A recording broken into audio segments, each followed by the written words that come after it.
7:20. Welcome out, everybody. 7:20 is where we're going to start questions. Meet the candidates. Everyone has their booth here. We're going to do questions from 7:20 to about 8, and then we'll go back and break for the rest of the candidates.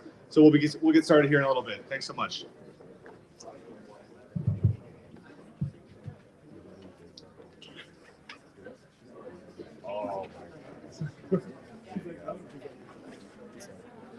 I'm coming off my illness, so I'm fine. I'm not contagious. I know. I had to go down and find out. Yeah, we should talk about it. Thank you.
Hello, Frank Mylar. Yeah. Hey, you got time for some quick questions? Absolutely. We got a few minutes to kill here, so let me just set this down. Yeah.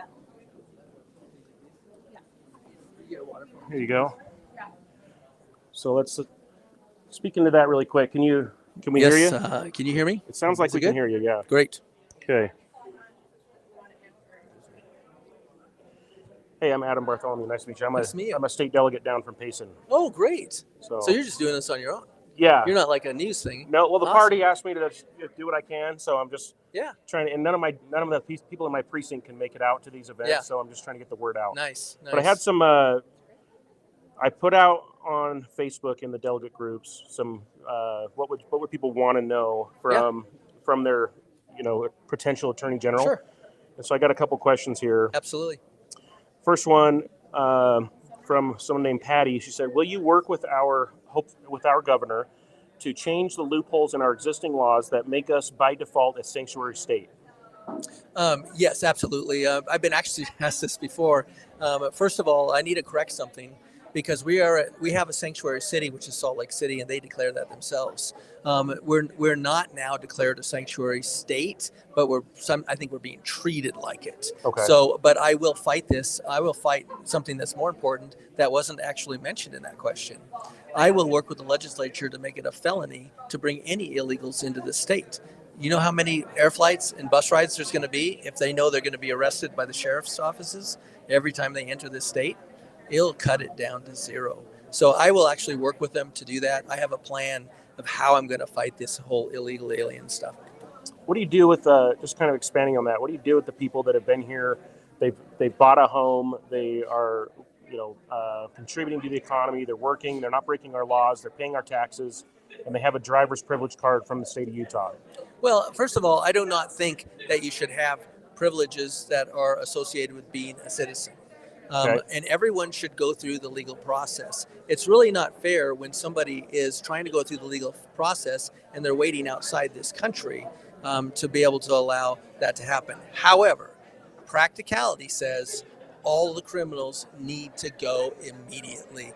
It's nonsense when we have so many dangerous criminals coming into our state, and it's because Biden is letting them cross that southern border. So we absolutely have to take measures and pass laws that will allow us to expel those individuals from our state. So something I get from a lot of people when this comes up is like these people are here because of our broken system. Yeah. So like, how do we take that into account when they've taken on a mortgage, they bought a house, Yeah.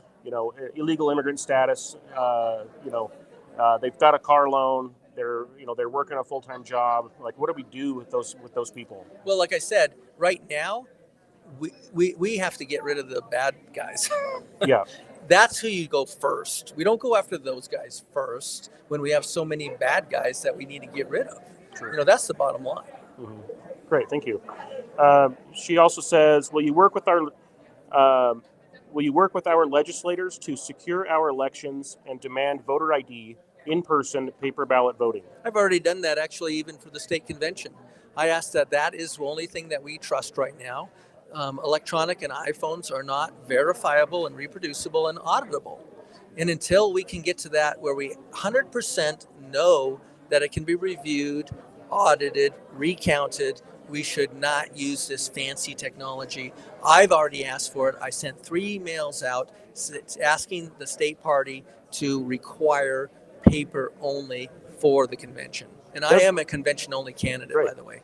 I respect that as a delegate. Thanks. So, does the Attorney General have the authority to audit our elections? This is a great no. And this is only said by somebody who's trying to fuel passions through their words, and they don't have substance to it. Because the candidate that keeps saying that has no clue to what the AG's office does. We cannot audit. We don't have authority to audit. The state auditor audits. However, I can review the election results. I can prosecute, more importantly, election fraud. To prosecuting every piece of election fraud that comes across our desk at the AG's office. Is there a way for the AG to make sure, like if we're not auditing our elections and we have an auditor, we haven't done anything like that, let's say the voter rolls are out of date by a certain percentage, is there anything the AG can do to step in there and make sure things are being done? Absolutely. So I have the power of being in the position that I have. I have the ability to call out anything that would be a constitutional problem or a violation of state law. I can call it out, announce it, have a press conference, and call it out saying we need to change this. And they'll listen to me when I do that. The problem is too often our AG is silent and doesn't come out. And COVID is an example. I never heard anything from our AG about COVID.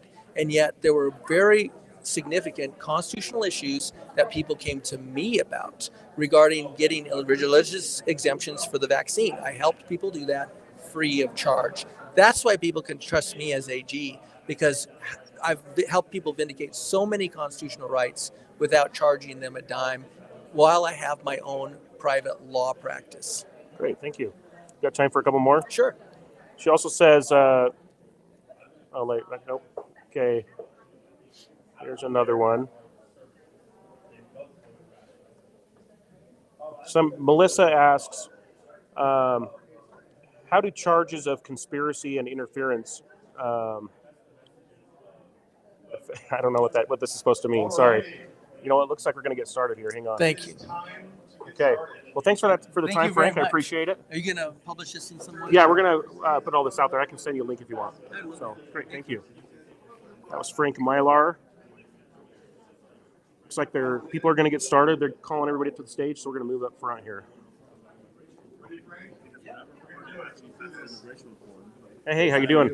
Is this loud enough? Can you hear me back here? Okay, we're good back there. Thank you. All right, so just really quickly, we're going to start with a couple pieces of business. We're going to start actually with an opening prayer. Michaela Cook is going to offer that, and then Connor's going to lead us in the Pledge of Allegiance. So we'll go to that point.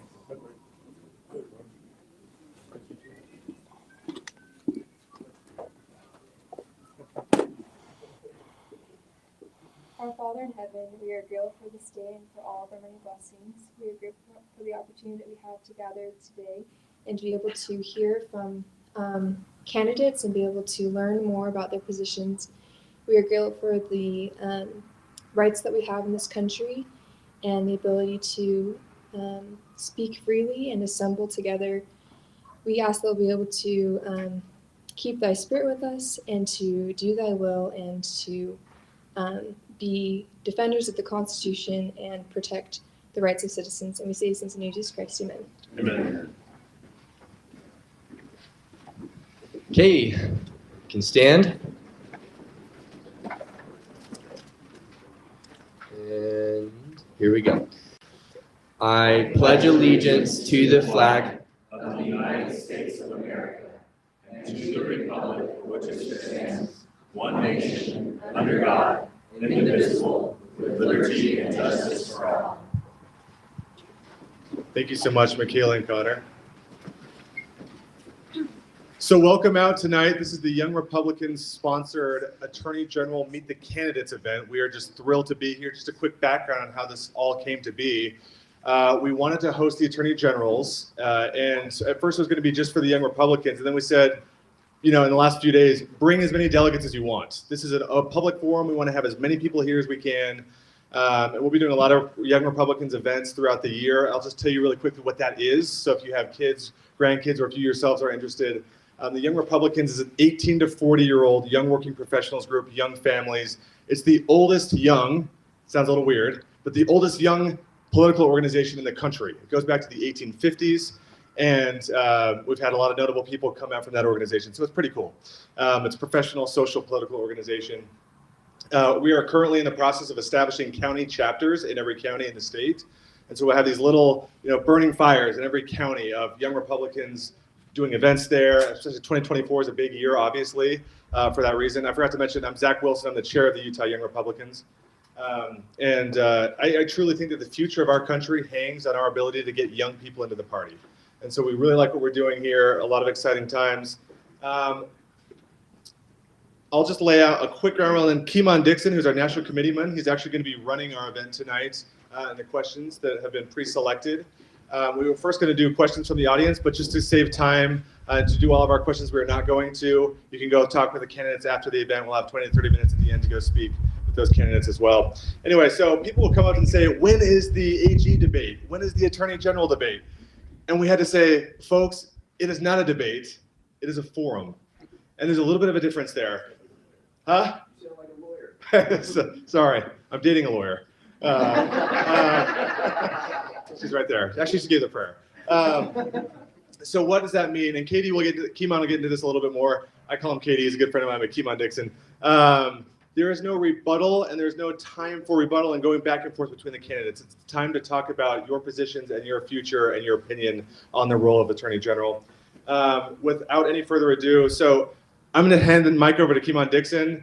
We have very little tolerance for conflicts of interest in this. I'm running for Congress, and so I have no opinion in getting, backing any of the candidates here. So we're going to hand it over to Keemon, who's going to run the rest of the night, and we'll invite the candidates to come up and take their seats up here. Thanks so much. Thanks, Casey.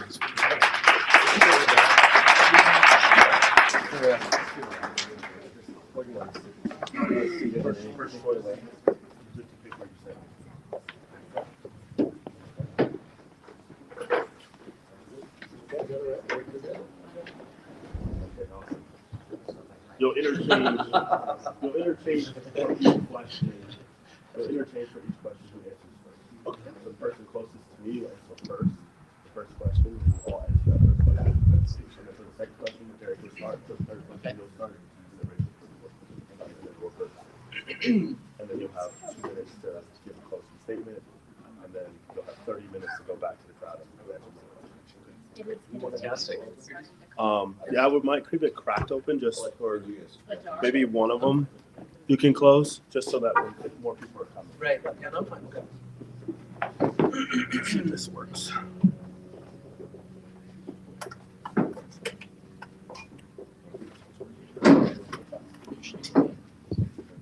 Too many to share, I guess. Sorry Okay. about that. All right, sorry about that.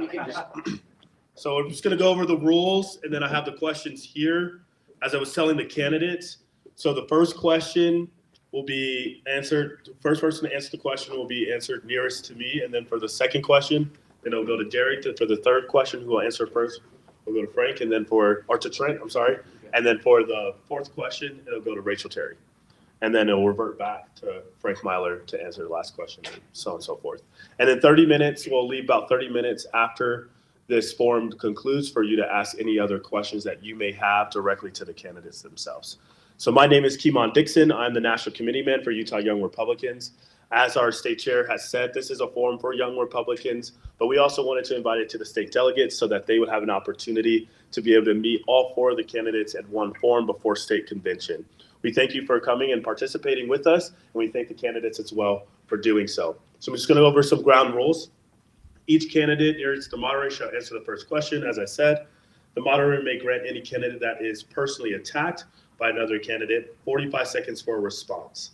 And the Utah Young Republicans retains the rights to this event and its recordings, and will be distributed to all the candidates afterwards. Which we're not going to have the 45 seconds, because there will be no attack. There will be no attacking. Just state your position, please. All right, so let's begin with the questions. Can everyone hear me without the microphone? Awesome. Do you want to keep that and then we share that, or what's easiest for you? Yeah, you go ahead. Can everyone hear me without the microphone? Yeah. Okay. Okay. Awesome. So for the first question, for anyone who may not understand the role of Attorney General, please explain what the role means to you, and additionally, why are you uniquely prepared to serve in that role? You have 2 minutes. Absolutely. First of all, I've worked in the Attorney General's office for 12 years, every major area of that office, so I do know it inside and out. I still also defend the sheriffs and work with them on an ongoing basis, so I have an absolutely crystal clear idea what we're supposed to do. First of all, we are the citizen's attorney. We are the ones to safeguard constitutional rights. I've been doing that in my private practice on numerous occasions, and I will continue to do that. We also give legal advice, and we also do official AG opinions.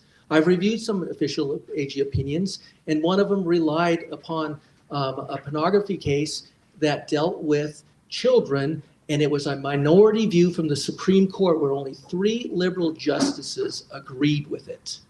I will make sure that we have sound constitutional attorney general opinions, because that's a huge part. We also give agency counsel. We also prosecute. I'm the only one here at this table who's actually prosecuted criminals, and I've also actually done some criminal defense when that's been necessary. And so that is a huge part of the office, is actually prosecuting.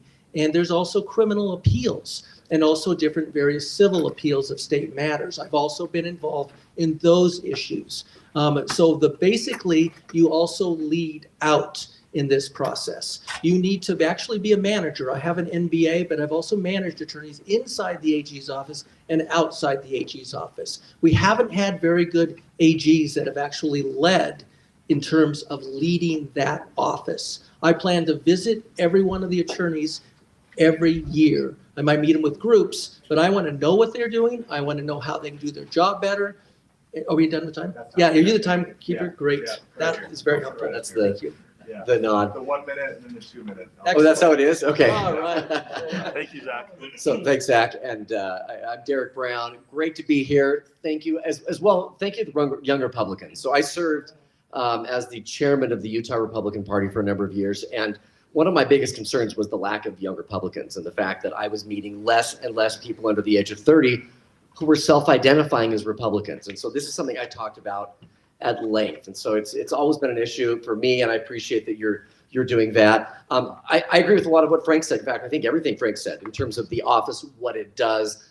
The way I view the role of Attorney General is, I know there's a lot of talk about what's the specific most important skill set that the office, the person who holds that office can have. And I look at it as 3 general ideas. One, you've got to have a legal background, a legal understanding. You've got to understand the court system. I mean, I clerked for a federal judge. I spent a year of my life in a court. I've worked at 2 large law firms. I worked at a firm here in Utah. I mean, I understand that. But beyond that, it's also an understanding of state and federal government and how they interplay. And I've worked at I've actually worked in the belly of the beast. I worked in Washington, D.C.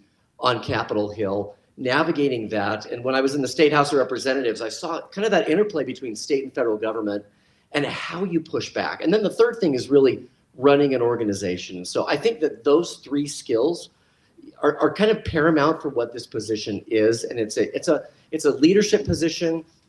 It's management. It is setting a vision for the state, and you are representing the state on some of the most critical issues involving Utah as it relates to the federal government, and also defending those suits. So I think I'm probably my 2-minute mark. Thanks. Exactly right. Thank you. Thank you to the Young Republicans. Zach, thank you to our moderator. Grateful for all of you to come out tonight. I'm going to take a step back and kind of give a 30,000-foot view of what the Attorney General is and isn't.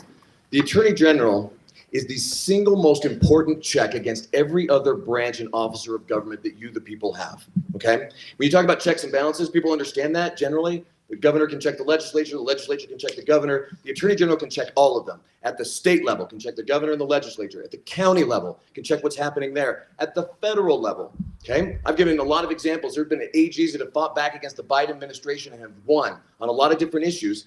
That's what the Attorney General needs to be, okay? And that's my mindset. So everybody knows the Attorney General is the chief law enforcement officer of a state, but that does not make him or her the state's attorney. It makes them your attorney against the power of the state, including against the power of the Attorney General's office when necessary, right? So it's a mindset. One thing I've never been is a part of the AG's office. I'm actually proud of that because I think it needs to be an outsider that comes in and makes a difference in this office. Now, I've been a litigator. I absolutely agree. You have to have that background. I grew up here in Holladay, Skyline High School, don't know that against me. BYU Law School, okay? Graduated top 10% of my class, went back east, practiced at a big law firm, did litigation for a while, appellate litigation, had big lawsuits, okay? But then I came back to Utah and used that legal degree. I've been an attorney since 2009, and I became a CEO. And to their point, you have to be able to run an office. There are 600 employees in the Attorney General's office, and 300 of them are attorneys. So I want to bring litigation experience and CEO experience to say, I am your attorney, and this is how I'm going to check the power of the government to your benefit. Good evening, I'm Rachel Terry and I'm running for Attorney General, as you know, and I'm so grateful that you're here. Thank you for hosting. I brought my own young Republicans to participate. They like it when I point out them to strangers. It's their favorite. So I actually work with the Attorney General's office every single day in my own work. I was in the Attorney General's office handling civil rights litigation, some of the most significant cases in our state's history, from the Lauren McCluskey case to a $1 billion trade secret case, advising school districts, universities, the Department of Corrections, anything and everything that touches the AG's office except for criminal matters, I have been involved with. Now I'm the director of the Utah Division of Risk Management. I'm the client. All the cases you see in the news against school districts and universities and agencies, the DOJ order against the Department of Corrections, those come to me in my agency. And the work that I'm doing now is very similar to what the Attorney General should be doing. And the Attorney General's role is defined by the Constitution, is defined by statute. And it is to guide and direct the state, its agencies, protect its resources and its people. And that's by giving sound advice. It is important that you have an Attorney General who has litigated cases inside out, top to bottom. Frank and I are the only ones who have really done that in the kind of way that the Attorney General's office has done. It's also having leadership experience. I am currently directing a state agency with a $200 million budget, 35 employees, that oversees the work of 40 attorneys and navigates some of the most difficult legal and policy matters in the state. And when it comes to there's a lot of boring stuff the Attorney General needs to be good at. In addition to the legislative, budgeting, management, I'm doing that all day, every day. I work with the legislature. I work with the people of the state of Utah. And what I'm offering to you is someone who knows how heavy this work is, how dark these cases can be. And I am still optimistic and energetic. Thank you. Awesome. Thank you guys so much. For the second question, Derek, you'll answer first. Okay.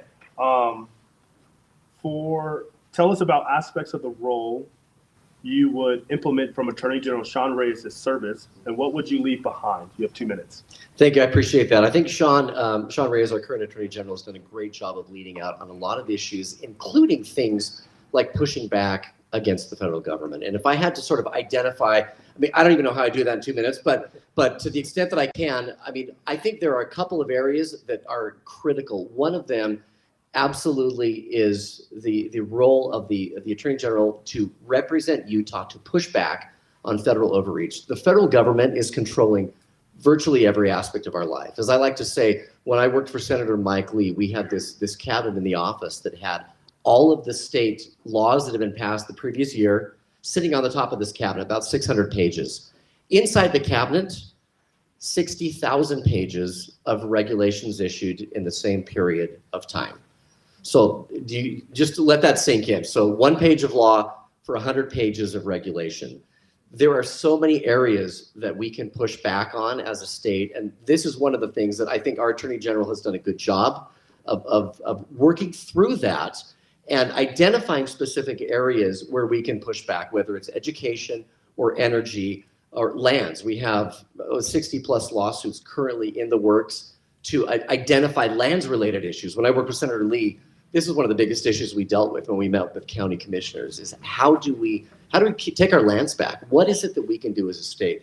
So that is identifying kind of one big issue. That's what it is. In terms of leaving behind, let me tell you, there is an audit that's going on right now of the Attorney General's office.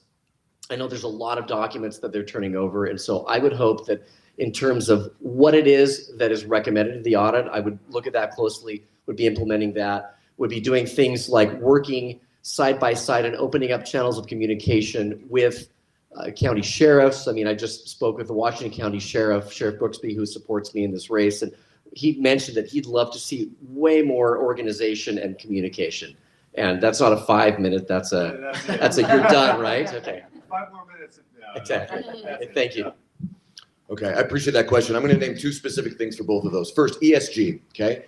If you are afraid of central bank digital currency, then what Sean Reyes did with ESG to kill it ought to be your favorite thing. Digital passports are the hill to die on. If you're going to die on one hill, that's it, okay? Sean Reyes stopped that by killing ESG in the cradle, right? And he worked with Marlo Oaks to do it. We need more of that because it's still coming. Blockchain, what they're trying to do with digital passports, ESG, they haven't stopped the fight, but he was able to push back on that. Great what he did. He also created a very specific division to fight sex trafficking. And what that means is he took these attorneys and then he created a specific division, gave them the mandate and the resources and the manpower to go after it. And they've made a big difference to fight sex trafficking that's happening in that state. And that's good. That's leadership. That's being visionary. That's saying, here's a problem and we're going to fight. We're going to build out a leadership strategy to win this war. Okay. Some really good things he's done, and there's more. Okay. But I want to name a couple of things that I might leave behind. First, transparency. Okay. I'll show you my calendar. You want to see it? You can see my calendar. You need transparency in that office. Okay. That's been a big fight with them.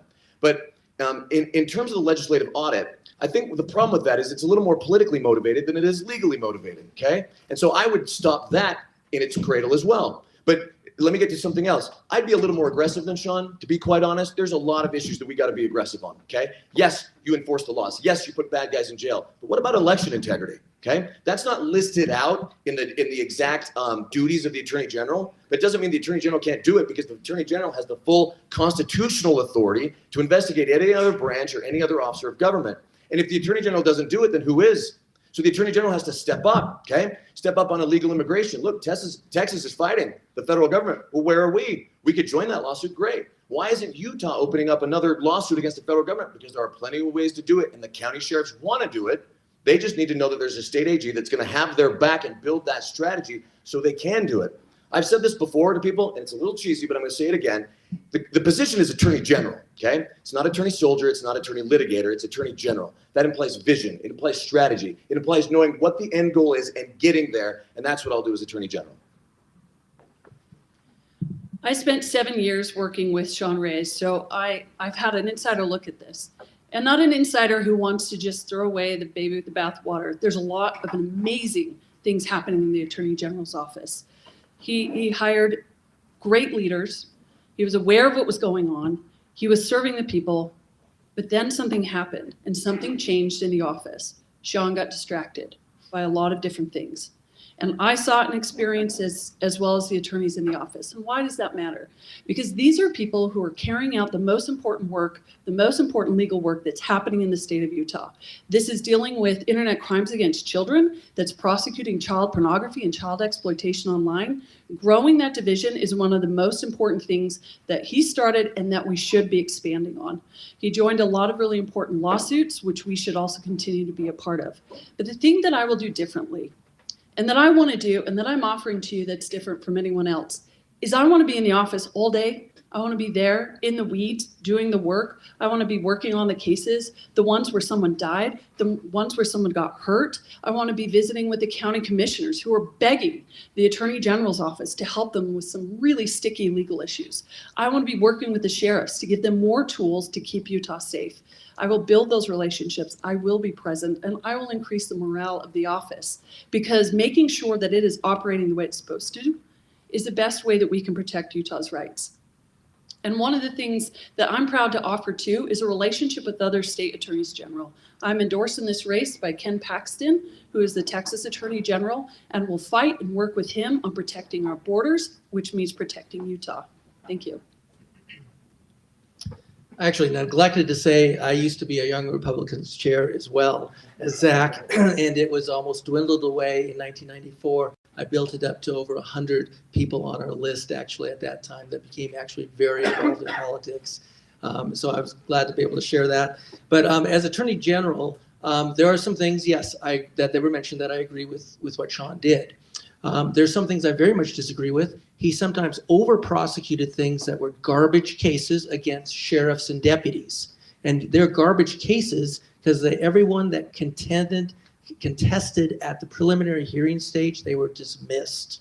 That means it's a garbage case. Ask any prosecutor. There's also times where they didn't prosecute and didn't properly handle sexual assault cases. I've talked to some of these people. I was shocked by the way they treated victims. Victims should never be treated like they would be by a defense attorney, by the prosecutor, and that has happened. That will absolutely stop.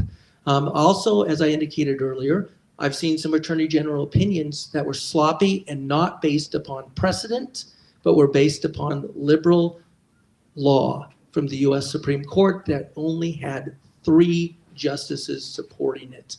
This is a problem. There was also no leading out on COVID, on how you should respond. Instead, people called me. They asked, can we meet in our church? Can our Christian school meet? People asked me for COVID vaccine exemptions, religious exemptions. I helped every one of those people get religious exemptions, thank God, including my daughter, who's a nurse at Primary Children's Hospital. You're going to see a difference by how I act as Attorney General, because it's going to be just how I'm acting now. Thank you all. All right, so the third question, Trent, you'll start. Sure. What are your thoughts on term limits? Are you committed to serving only 2 terms? Yeah. 2 minutes. Everybody needs term limits at every level, in every office, throughout the entire government, term limits, and that includes the United States Supreme Court, okay? And here's the reason why. I'm committed to 2 terms, 4 years each, right? So 8 years total. I kind of joke, my youngest is 12. I figure by the time that's over, 8 years, he's 20, he's out of the house. I've done my job, I can go back to my job, right? But here's why. For whatever reason, the Attorney General, that position is always the job that somebody wants because they want to become a governor. Or they want that job because they want to become a senator, right? They have an ambition that goes beyond just serving in the Attorney General's job. And I don't. In no universe do I want to be a governor. I don't want to be a senator. I've talked to attorneys general who have been AGs and become senators, and they hate it because they can't just fix the problems that are happening in their states. All of a sudden, they're one of 100 people or one of 435 people. What I want to do is wake up every day and go to war. And without the ability to just do that, if you have to ask permission from the governor, because by the way, the governor is trying to make the position of Attorney General an appointment under him, right? So you're talking about term limits. Well, if the governor owns that position, he's taken the most important check against the other branches of government. He's taken it away from you and he's given it to himself, okay?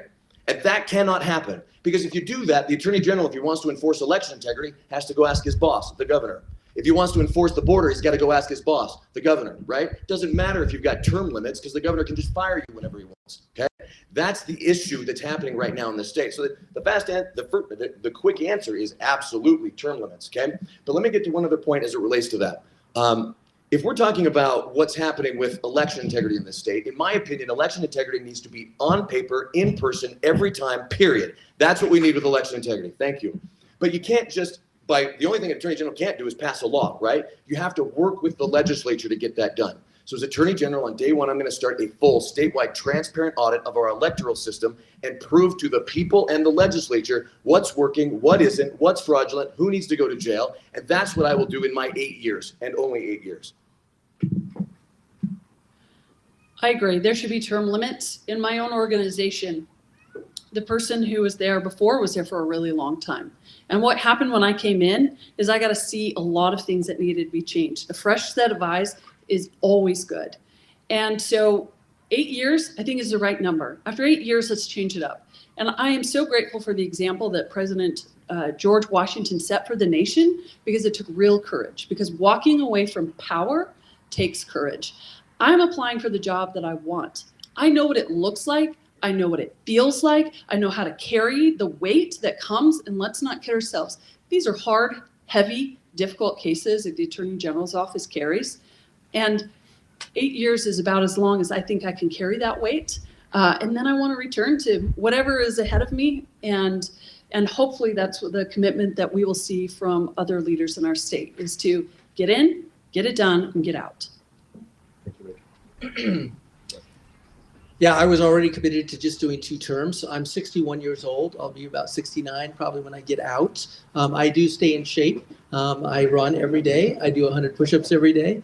And so I think I don't have a foot in the grave, but I'm not going to be ready to run for anything else afterwards. I do think that term limits is a good idea. I do think it's also important that you look for a career attorney.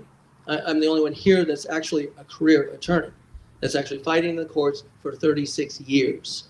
And I think bringing that kind of wisdom to this office is very, very important. And no matter what the issue is, there is a lot of wisdom when you've been actually litigating for that long. So yes, I'm for term limits. 2 is going to be sufficient for me, and I'm not going to be running for any other office afterwards. I'll probably go back to working for nonprofit organizations like the Alliance Defending Freedom. Thank you. I appreciate that. And I think we settled this the old-fashioned way, push-up contest. What do you say, Frank? And by the way, thank you for the question. I think in sort of a panel discussion like format, this is the first time I've gotten that question, although I have had people ask, and I had one person who jokingly said, well, you know what AG stands for? I said, attorney, he goes, aspiring governor. I'm like, oh, and I can promise you the answer is no. I have my wife here who's like, her head, not a chance. And so in an effort to not to just blend in, but I feel the same way about term limits. 8 years is more than enough. I think I support term limits across the board because I think the pattern should be in our system to step in or step up, serve, and step out. And in my past, that's what I've done. I mean, when I was in the House of Representatives, I stepped up, I served in the House, and Senator Lee said, would you step out and help me now? I voluntarily left my position, I stepped up, I helped him out. A couple of years later, I stepped out. Same thing with the state party chair. When I served as state party chair, I served 2 terms. I had people afterwards saying, hey, do 2 more. I mean, like you kind of got things under control. I had one person that jokingly said, hey, it'll be kind of like a victory lap. The state party work is never a victory lap. And, it's always tough work. But I did 1 term, 2 years, stepped up, and I stepped out. And so I fully intend to maintain that pattern in this as well. And I think that's the pattern that every position should be. It doesn't matter if you're on the city council, if you're the attorney general, if you are a member of the Senate. I think that there ought to be term limits. And so I support them very strongly. Awesome. Thank you guys so much. All right, last question, and it goes to you, Rachel. To start off, what do you view as Utah's most pressing issue, and what will you do to solve it? So there's one that's specific to the Attorney General's office and the one for the state broadly. What I think the Attorney General's office needs to do is be more transparent, more accessible, and more responsive to the people. Because when the Attorney General can be seen by the people, then the Attorney General can serve the people. The most important issue, the most time-sensitive issues right now are dealing with our public lands and dealing with the border crisis. When it comes to the public lands, what's happening is the federal government is changing the rules for our access to the land, for how they can be used. They're denying a productive use like grazing permits. So what happens? You've got a Garfield, a Kane, a San Juan. There are ranching families. They will lose access to using those lands for grazing rights. Then those ranching families lose their livelihood. They lose their livelihood. The businesses who support them disappear, the schools disappear, the communities disappear. And I live in Bountiful and I love it. I love being here on the Wasatch Front. But when I think of Utah, I'm not thinking about Bountiful, Utah. I'm thinking about the open spaces that we have here that we get to use because they are our right as Utahns to use Utah lands, not the federal governments to decide who gets to go in and out. And it will destroy the culture and heritage if we let them decide what we can and cannot do within our own borders. And the second is dealing with immigration issues. As I talk to the sheriff and Cash and Millard and Weber and Davis, who are supporting me in this race, they've let me know that immigration is having serious impacts on those communities, and we can and should do more to support our sheriffs and also fight the federal government because we get to have federal overreach on one hand and complete federal underreach or negligence on the other. And I will stand with Attorney General Ken Paxton, and we will fight to get those borders secure, to make Utah secure, and so we can use our own lands as we should. You'll have a time for a closing statement as well. So this is the second to last question. Anyway, thank you. Go ahead. Great. I actually agree with everything Rachel said on that. I will say a few more things though. Number one, I do have a specific plan on how to deal with the immigration issues. I already deal with all the sheriffs on an ongoing basis. In fact, I'm also the only one that is asked to actually teach at the Sheriff's Association conference every year. And I know what a problem it is. And I know how they're fighting this issue, and they're also fighting the federal lands issue. One of the things that I would do is work with the legislature to make it a felony to bring anyone that's illegal into this state. Let me tell you, when the sheriffs are lined up by that bus or that airplane, nobody else is going to fly in or bring people in the middle of the night like they've been doing. And that needs to happen. Secondly, fighting the feds. I think I'm the only one that's actually been an attorney of record filing to fight the feds in the U.S. Supreme Court. It's not speculation with me. I'm already doing it. I will do it more. I will do it every day I'm there is to put on a full court press because this has been an issue for decades and it's getting worse and it needs to be fought. Finally, women's sports and women's bathrooms, there should be no exceptions. I'm really a little bit upset that the legislature made ridiculous exceptions. There should be no exceptions. And also, I would say that any law that allows, especially anyone in a woman's bathroom or in women's sports, is actually violating their constitutional rights. And I would join in to help fight that. Thank you. Thank you. For me, it's in addition to some of the issues we've talked about. One of the things I did when I worked with Senator Lee is we looked at federal overreach because the reality is, as I mentioned, with those almost between 60 and 100,000 pages of new agency regulations every year, these are unelected bureaucrats who are now controlling our country. And I mean, the reality is in Congress, we have the majority, if you've seen, is now one, right? Republicans have a majority of one because we just had someone that resigned. And we've talked about, Democrats passing a Green New Deal. They're not going to pass a Green New Deal because they don't need to, because the Biden administration is doing it for them through the mid-level government bureaucrats who are running this country. Let's be honest. Let me give you a perfect example. I don't know if you're watching, but maybe 2 weeks ago, the EPA issued its new tailpipe pollution regulations, right? Where they basically said all auto manufacturers by 2032 need to start converting their fleets into hybrid and electric, even if they don't want to, even if they don't have that authority under federal law, they need to do it anyway. One of the roles of the Attorney General is to represent the state and identify these areas where you can push back and challenge that authority. There are things like federal lands where we can do this. There's things like cars. There are things like waters. I mean, the problem is the EPA will just take whatever authority they think they have and just go to town. And hopefully, in the last 30 seconds, let me just say, hopefully the Supreme Court will rule in our favor on what's called the Chevron deference rule. This is potentially the single biggest turning point. And I mean, the reality is Donald Trump is responsible for three things: Gorsuch, Kavanaugh, and Barrett. And if they overturn the Chevron doctrine, let me tell you, there are going to be about 150 lawsuits against the federal government and federal overreach that I will file on day one when I become Attorney General. Well, I might just start by saying Donald Trump is responsible for more than three things. We had a really good country before President Biden took over, and President Trump knows that with the Trent Christensen Attorney General administration, he's going to have an ally in the state Attorney General's office here in Utah. But specifically what I want to do, my top issues, and I got to be honest, I'm surprised that I'm the only one that's saying these two words in this order: election integrity, okay? Election integrity. If you don't have election integrity, you have nothing. You have no ability to fight the federal government on illegal immigration. You have no ability to fight them on administrative rules or fighting the agencies. You have no ability to even protect women's sports if you don't have election integrity. Because without that, you don't elect your leaders. They get selected for you, and they're going to do whatever they want.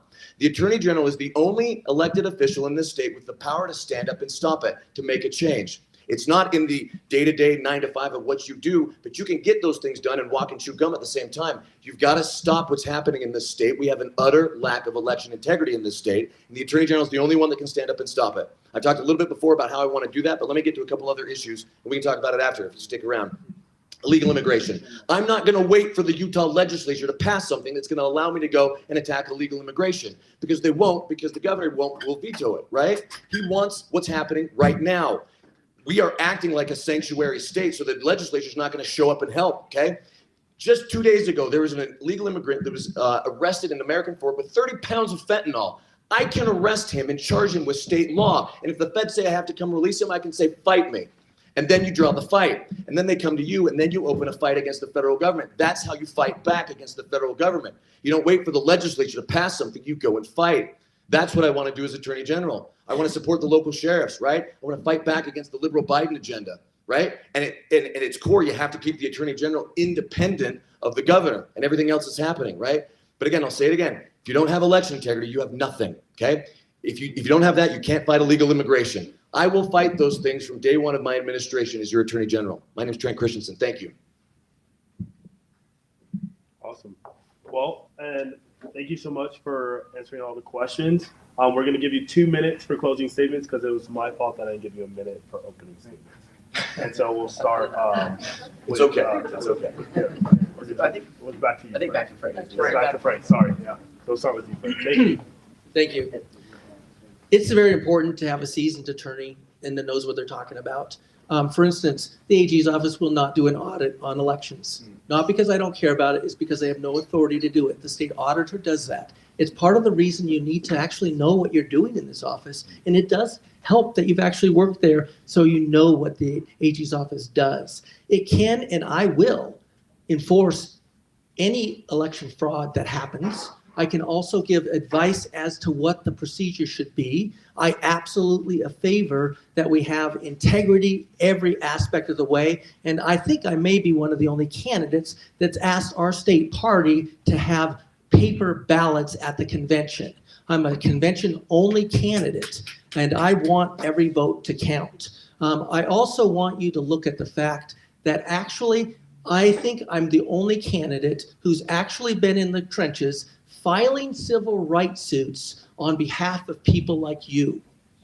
That means nobody else up here has actually filed a Section 1983 case representing people like you and helped vindicate their constitutional rights and not charging them a dime for it. That's happened many times. I'm allied with the Alliance Defending Freedom. They're the seminal organization in this country that is fighting liberalism. Everyone in Congress knows about these. Every conservative in Congress knows about this organization. I want you to go to adflegal.org, study that organization, and ask yourself, Is this who you want as your next attorney general? Because I'm an honor guard attorney because I've spent hundreds and hundreds of hours vindicating constitutional rights without charging my clients a dime. Thank you. Thank you. I appreciate that. And thank you for setting this up. I really do appreciate you doing that. I mean, I'm going to go back to one of the, for me, kind of the critical issues that we need to know is that the fights that we face going forward in the future here as a state are not necessarily going to be resolved in the halls of Congress. They're going to be resolved in the courtrooms. Congress is not necessarily going to pass the kinds of laws that we need to identify and fix these problems. We've talked a lot about election integrity. We've talked about immigration. We've talked about a lot of those issues. Take immigration. Congress could solve immigration tomorrow if they wanted. I've been chief counsel for a U.S. Senator in D.C. We negotiated language and amendments to the Immigration Nationality Act. And if there's one thing I learned negotiating that language with the Senate and the House there, it's that Congress could solve the problem, but they're not going to. So that's why it is critical that as a state, we then fight back. We need to push back in the way that the governor in Texas has done. And let me just close with this. There was a Supreme Court decision a number of years ago dealing with Obamacare. The opinion itself, for a conservative lawyer like me, it drove me nuts. And it is issued by, it was written by Justice Roberts, who I like sometimes, and other times not so much. But in this case, he said something in the opinion that has stuck with me and resonated. And here's what he said. And by the way, he was joined by 4 of the liberal members of the court. He said, states are separate and independent sovereigns. Sometimes they need to act like it. That's why I'm running for attorney general, because we need an attorney general who recognizes that Utah is a separate and independent sovereign, and it's time that we start acting like it. Thank you. And thank you for being here tonight. I really appreciate it.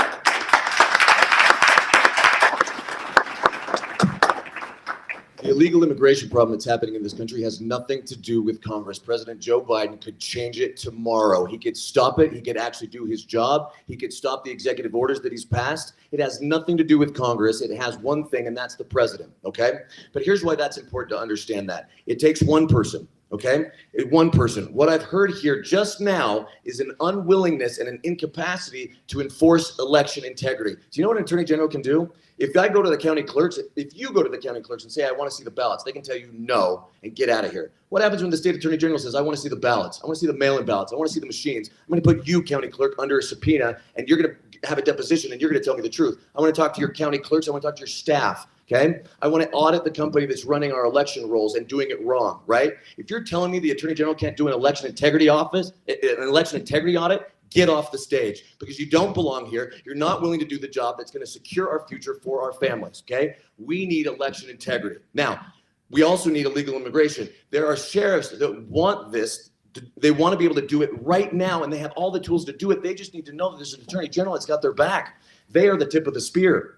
The attorney general is the spear, and they need to work together. There are things, they have tools, they have laws right now that they can go enforce illegal immigration laws, and they're not doing it because they don't have that trust. That's what I will reinforce. That's what I will build. The county sheriffs meet once a month, every month. The attorney general needs to show up to those meetings. That's what I will do. I'm in this race because I have 4 kids, okay?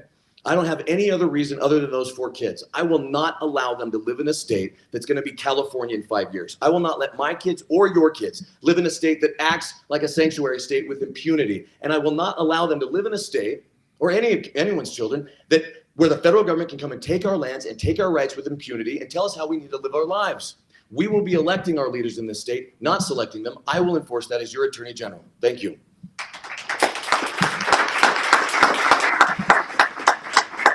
Thank you for coming tonight. At the end of the night, the purpose of this meeting is to help you be able to distinguish us as candidates so that you can make the decision about who should represent you as Utah Attorney General. So let me make my case for you, as I would in court, because if I were to go to court, like I have many, many times, I wouldn't stand up and say, Your Honor, I win because I'm awesome.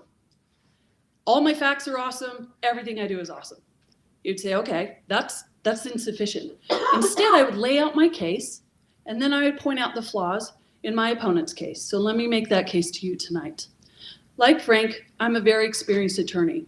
I worked in private practice, handling anything from mining cases, and indeed sued the federal government in those cases, to real estate and banking. Now I've done constitutional cases. I'm an expert on Title IX in the state of Utah.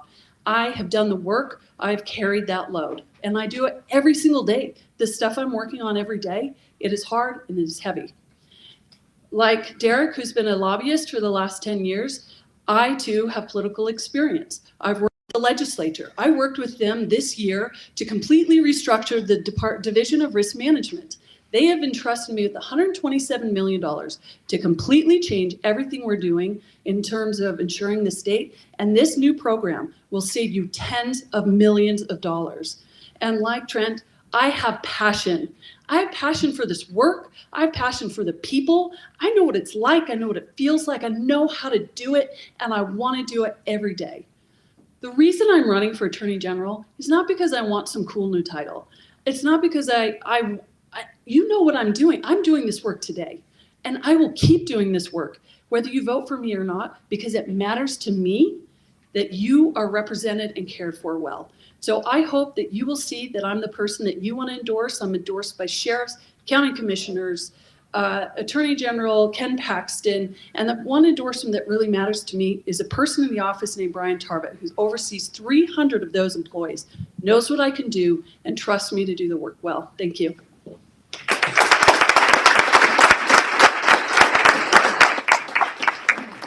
Thank you so much to all the candidates for participating today. Thank you for all of you for coming out and supporting as well. We also want to thank Frank Mylar and Rachel Terry for their donations to the Utah Young Republicans and sponsoring this great forum.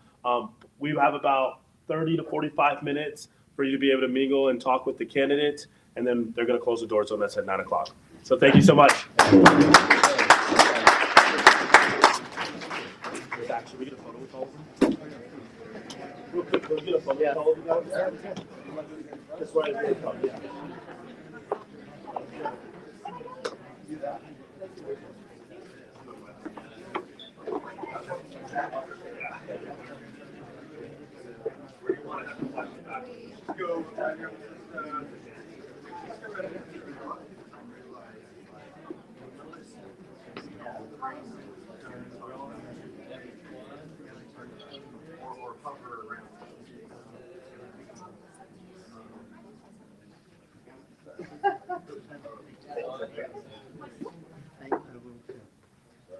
Thank you. Thank you guys. No problem.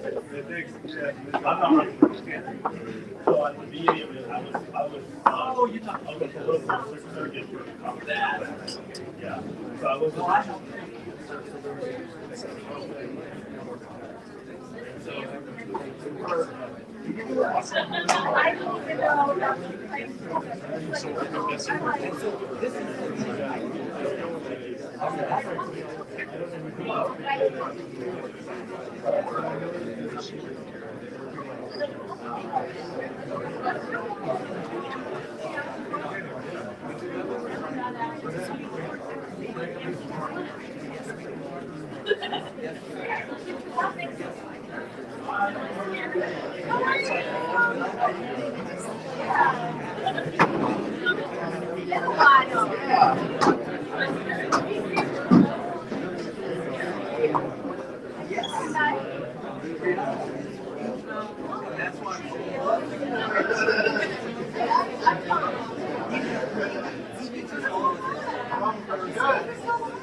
When I was there, and so I have a deep understanding of the macroeconomy, inflation rates.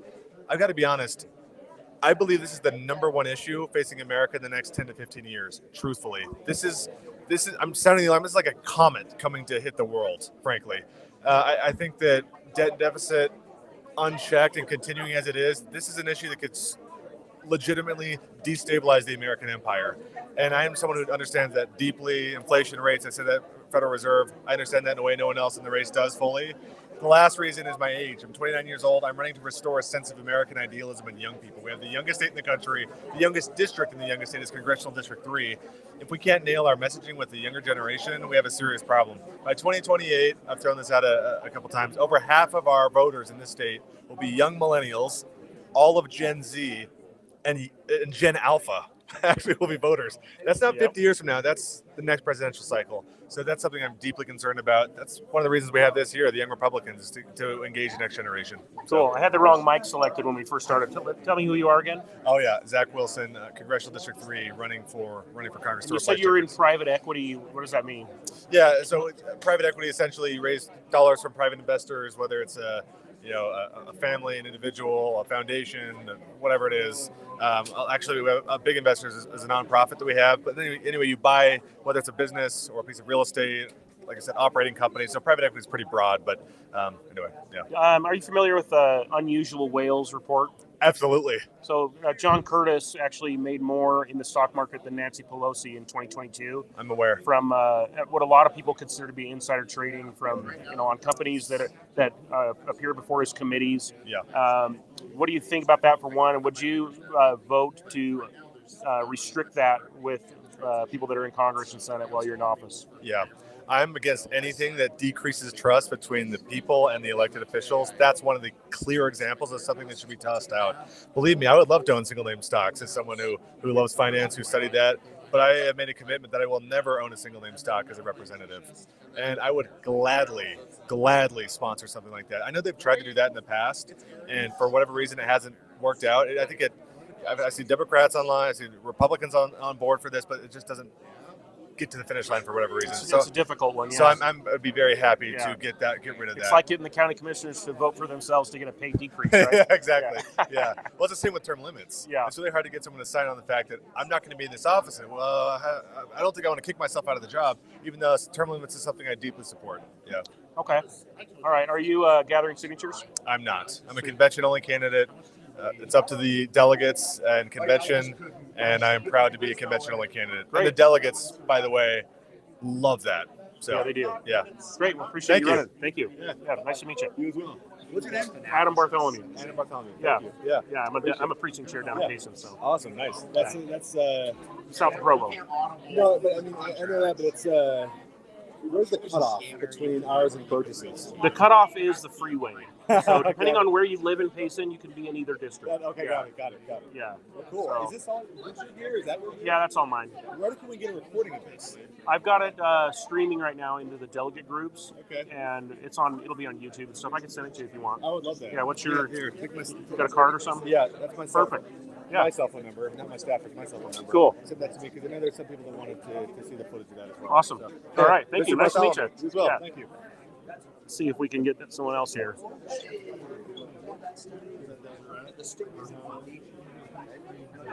Oh, let's see.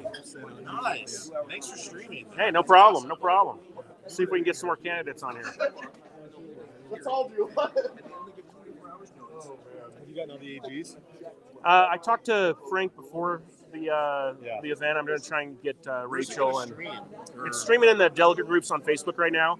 Okay. And it's on YouTube and Twitter. Nice. So I work with the vice chair of the county party. Okay. Salt Lake, so I might reshare your YouTube link. I shared it in the Salt Lake County party. Conservatives page that Chris Knoll runs. Yeah, I'll share it on a couple of our other Okay. pages. If that's okay. Yeah, he with usually you. approves my streams in there. So Yeah, that's awesome. But yeah, it's on YouTube at Life is Driving, all one word.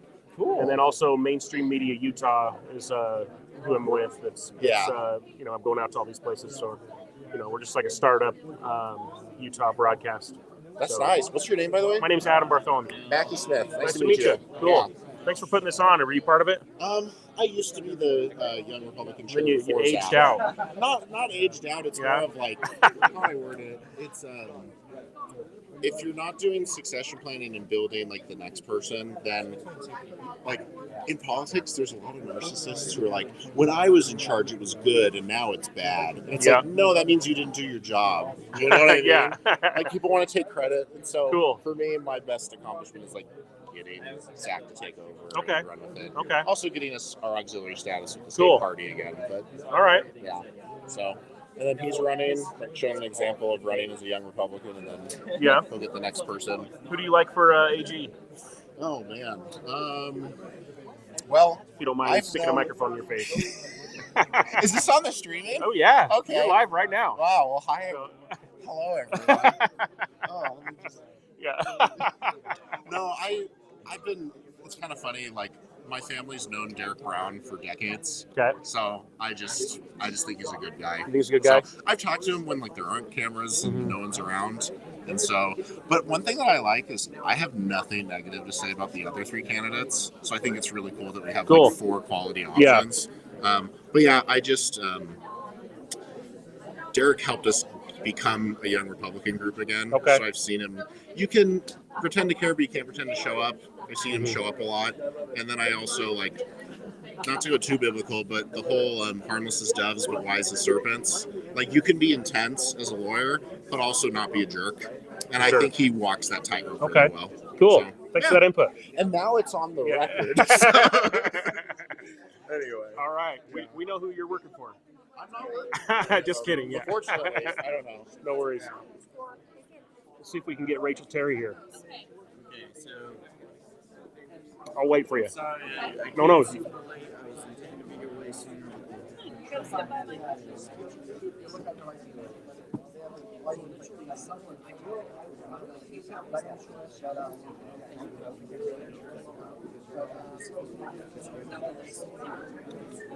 We're going to try and get Rachel Terry here to answer some questions. So my biggest problem, I heard him mention a little bit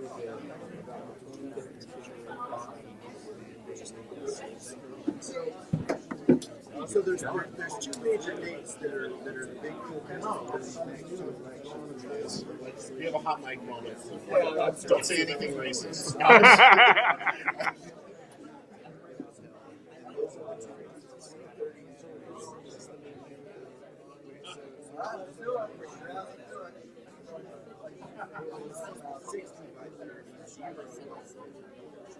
So here's the crazy thing.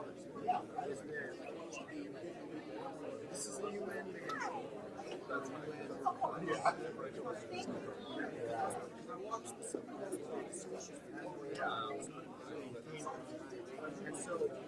So what blows my mind is that they make this, and then an executive order comes down from the presidential,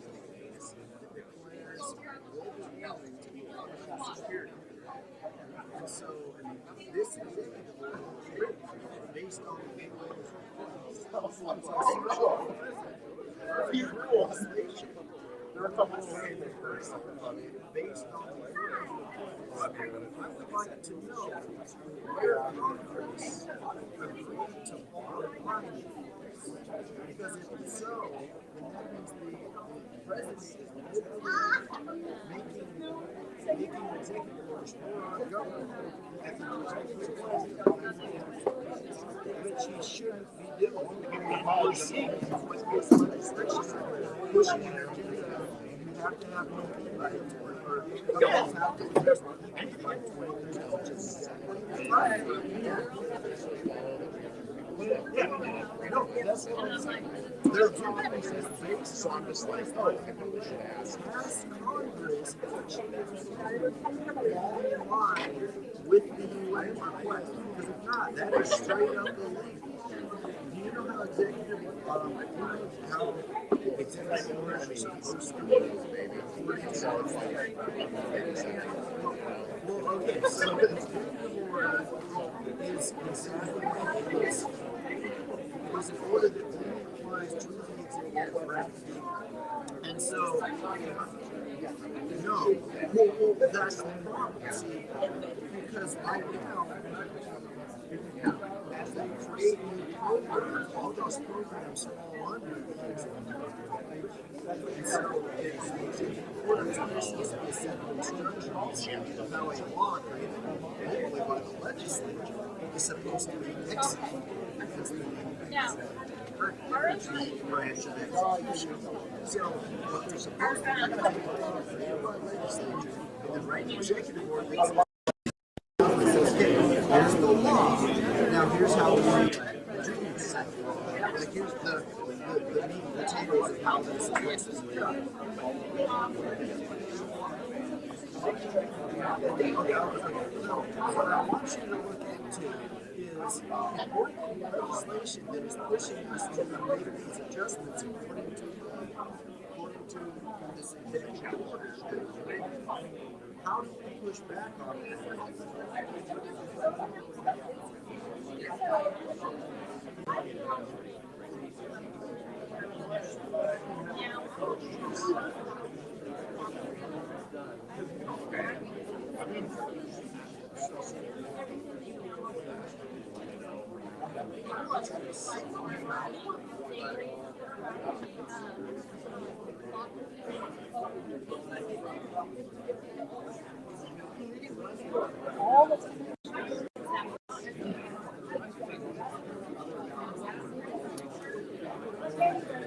Okay, and that's what I'm here. So I want what you said on 2032 push. What are you going to do to push back on that? How are you going to do that? Like I want an investigation done to see if the legislature agreed to the UN request. Because if there's an executive order, there has to be a law that's okay, so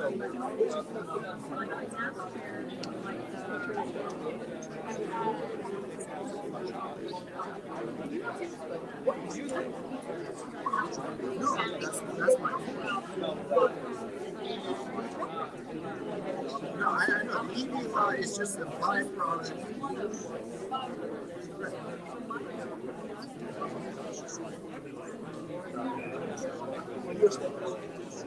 Please. I want an investigation that is done if Congress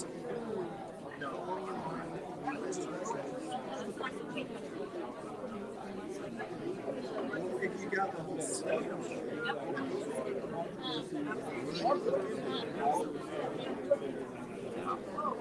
yeah, I know.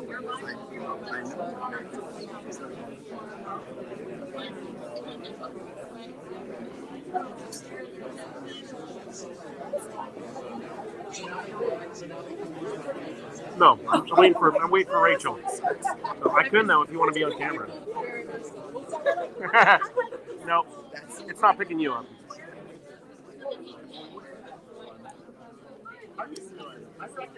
Rachel, you got a second? Yes. Hey, Adam Bartholomew, I'm a state delegate from Payson. Okay. Here, you want to hold that? Okay. I got you live here on Facebook in the delegate groups, Okay. and I put out a question to delegates. What would they want to ask to the Attorney General?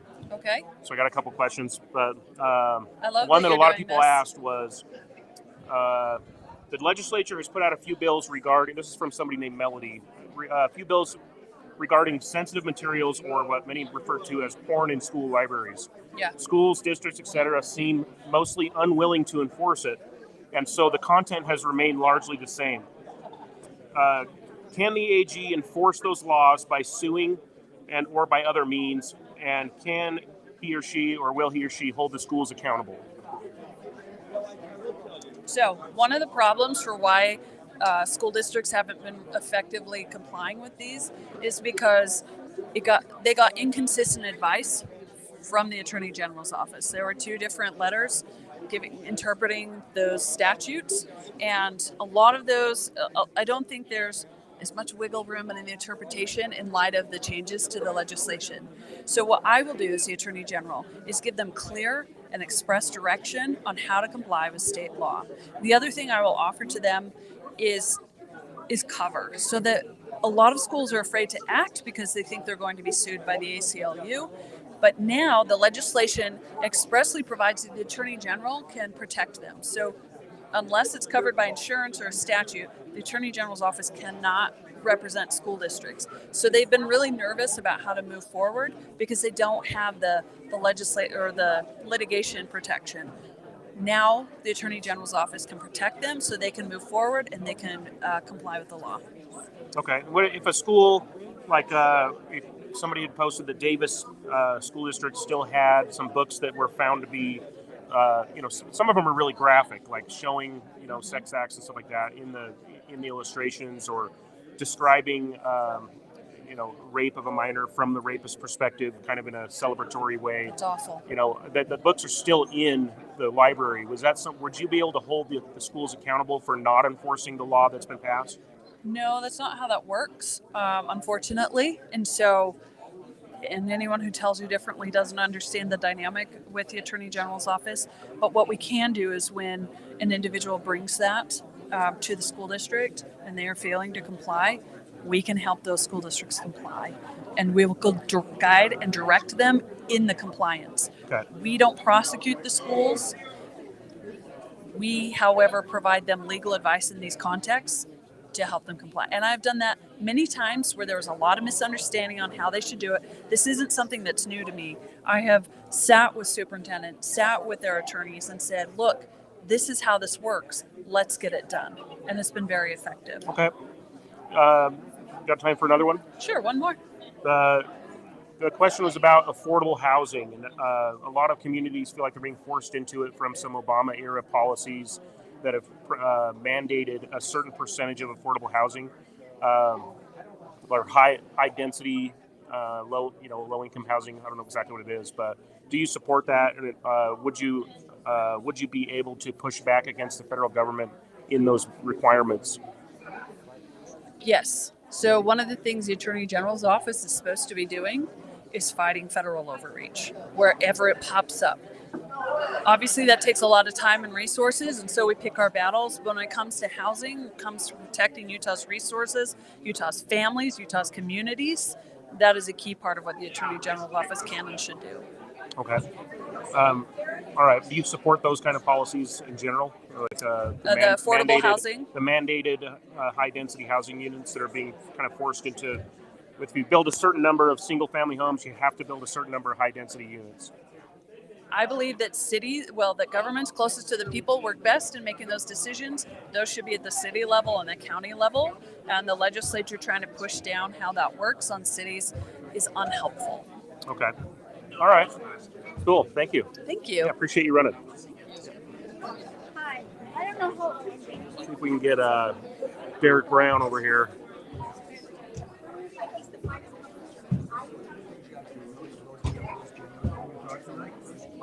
Excuse me, sir. Oh, sorry. Let me squeeze through you. Let's see if I can say this. pretty solid. And in fact, I had been. Okay, that's why So I was in the meeting. See if we can get Derek Brown.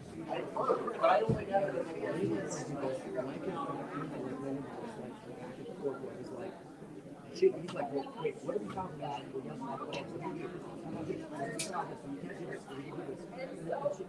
do we do?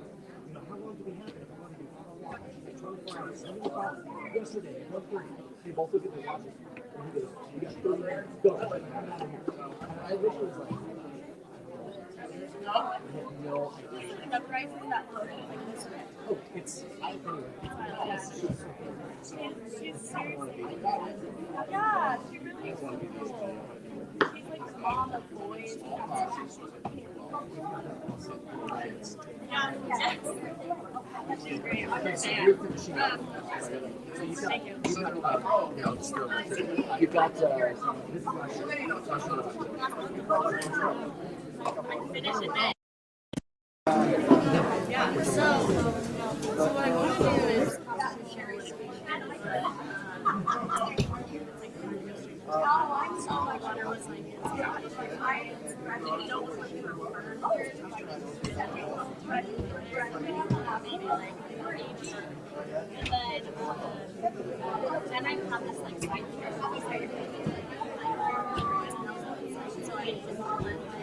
so I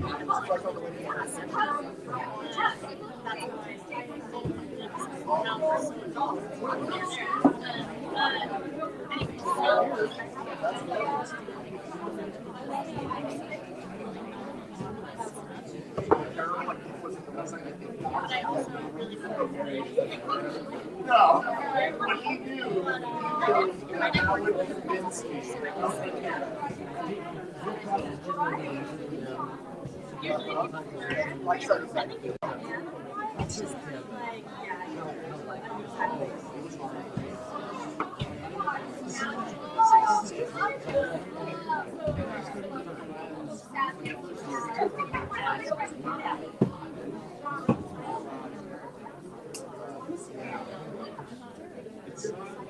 Oh yeah. They're starting.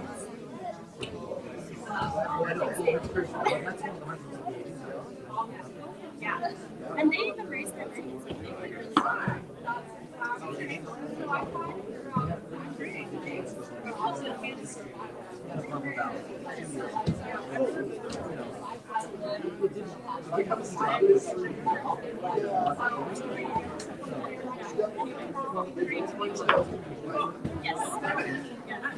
Sorry.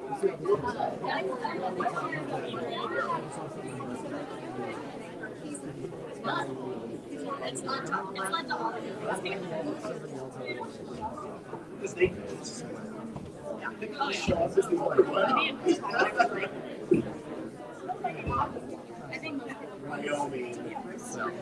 Derek, Anyway, hey, thank you. It's good to meet you, bro. hey, you got a second to go on the record? Sure, for what issue? I got you streaming on the delegate groups Oh, hey. on Facebook, and I submitted some inquiries to the groups. Wanted to get some questions from delegates and what they would want to ask. Do you want to hold that real quick? Yeah, what's your name again? My name is Adam Bartholomew. I'm precinct chair from Payson. Thanks, Adam. Yeah, You're all the way up. just a precinct chair down in Payson. Okay. Yeah. So we're just streaming to the Facebook groups for the delegate. Yeah. Okay. So what questions you have? the question was, the state legislature has passed a few bills regarding sensitive materials, or what people call porn, in schools. Right. The library issue, exactly. And school districts seem to be mostly unwilling to enforce it, and the content has remained the same. It's there was some people posting about how some of the books that were found to be violating that policy are still in, like, Davis School District, for example. And so what you wanted to know was, can you enforce those laws by suing or other means? And will you be willing to hold schools accountable to get that content out of schools? I think we need to hold them accountable, but it also needs to be consistent across the board. And the main person on this issue, by the way, is Ken Ivory. So I've talked with Ken, I've worked with Ken, and the trick is creating a standard that is uniform across the board. Because if you have a uniform standard, then you can actually enforce it in a way that you can't if it's not uniform. Hey, thank you for being here. Appreciate it. Thanks for coming. Thanks so much.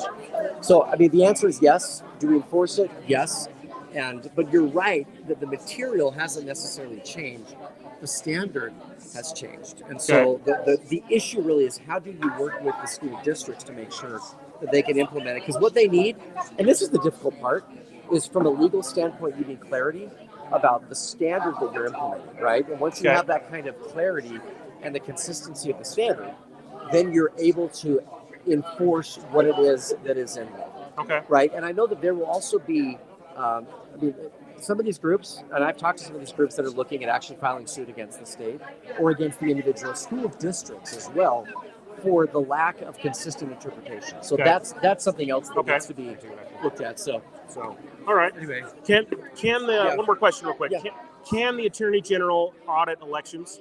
No, it's not an audit position, but what the Attorney General can do is review the election code from top to bottom, have an investigations unit, and work with the clerks to make sure that the laws are being followed. Because really, it's less about auditing and looking backwards, and I think more about looking forward. How do we secure the system going from the year 2024 forward?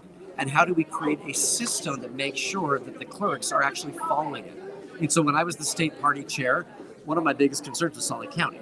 So we actually had poll watchers in Salt Lake County in the clerk's office. And there were some times that they would push back. And I'd say, you know what? I knew what the law was. I knew what the code was. I knew what they had to do. And at one point they said, well, you can't really see XYZ. I'm like, actually, we can. State law gives us that right. And so what we need is to make sure that the county clerks, in fact, know that and follow it. And most of our county clerks, frankly, they do a good job. But the AG can work with them. And one of the other things, just as a side note, I don't know how many people know this, the lieutenant governor and the clerks or the prosecutors in like Cache County and Juab are prosecuting election fraud right now. So there's there's a third-degree felony that's being charged for election fraud up in Cache County, and also a comparable charge down in Juab. And so one of the things that we need to do is work with and be a resource for those clerks, because when they see issues like that, they need to go after them. Okay. Because we have to have security in our election system. So one other question I got specifically for you was that you're, I guess, endorsed by Spencer Cox. Is that right? He hasn't officially endorsed me. He hasn't officially. Okay. But, somebody said you were his pick. Well, you know what? If I am, great. I'm. So they wanted to know how you're gonna. Here's my answer. I'm endorsed by Mike Lee. Okay. So if you want to know Mike Lee. whose pick I am, I've worked with Mike Lee. Okay. I've run his offices. I've practiced law with him. Mike knows the candidates in this race. Of all the candidates, he's selected me. He's endorsing me. I don't think he's endorsing anyone else in any other federal or statewide race. Okay. And so, so what do you think about his push to like appoint the Attorney General's office? It's a dumb idea, and frankly, it's not going to happen.